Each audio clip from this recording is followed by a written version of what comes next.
అందరికీ శుభోదయం. నా పేరు Nageswari, second year MPC group చదువుతున్నాను, కేజీబీవి జూనియర్ కాలేజ్. నేను చెప్పబోయే టాపిక్ పేరు వాతావరణ కాలుష్యం. వాతావరణ కాలుష్యం ఎందువల్ల జరుగుతుంది? మనుషులు వాడే వ్యర్థ పదార్థాల వల్ల జరుగుతుంది.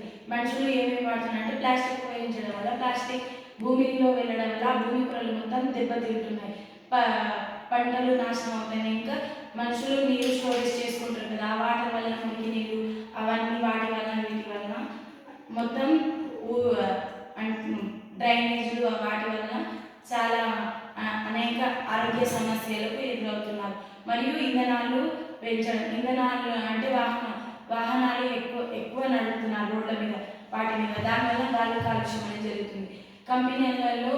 కంపెనీలు నిర్మించుకుంటున్నప్పుడు వాటిలో వచ్చే పొగలు మరియు వాటిలో వచ్చే రసాయన పదార్థాల వల్ల పంటలు మొత్తం పాడైపోతున్నాయి. మనుషులకు అనేక రోగ సమస్యలు, అనారోగ్య సమస్యలు వస్తున్నాయి. మరియు చాలా మంది అనారోగ్య సమస్యలకు పడుతున్నారు.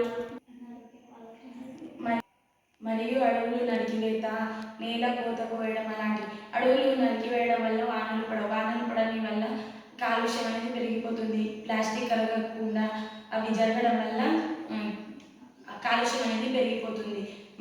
అడవులు నరకకుండా చెట్లను పెంచాలి, అడవులను నరకొద్దు. Thank you.